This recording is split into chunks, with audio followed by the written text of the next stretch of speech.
এই দেখেন একটি নতুন একটি জিনিস দেখাচ্ছি। আল্লাহ রাব্বুল আলামিন সবকিছুই পারেন। এই কলা গাছটা গাছ ফেটে দেখেন এই মাঝখানে কিন্তু কলা গাছ, আস্ত কলা গাছ দাঁড়িয়ে আছে।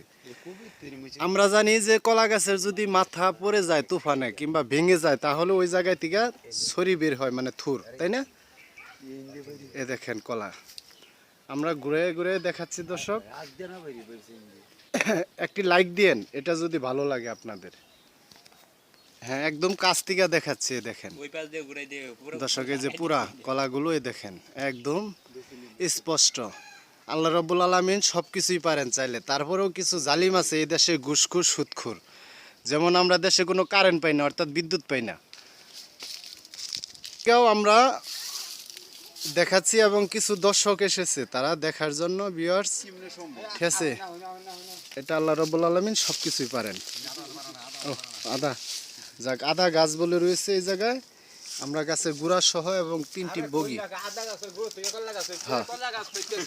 হ্যাঁ হ্যাঁ, আদা গাছের গুড় থেকে কলা গাছ হয়েছে। কলা গাছ ফেটে দেখেন মাঝখানে, তাও দর্শক এই যে ছড়িটা অনেক বড়। ওকে, এটার বয়স কত দিন এই গাছটার? বয়স বছর দুইছে। ও, 2 বছর কলা গাছের বয়স। এই কলা গাছের নাম কি এটা?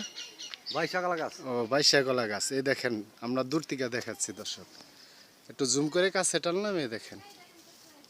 ওকে, এই রোদ্রের ভিতরে এটা আপনারই গাছ নাকি? যাক, মাশাআল্লাহ।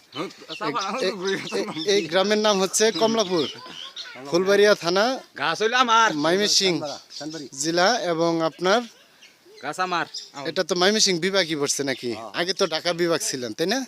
যাক ভিউয়ার্স, আমরা অনেক দূর হেঁটে আসছি এবং গাড়িতে আসছি অনেক জায়গায় শুধু এটা দেখানোর জন্য।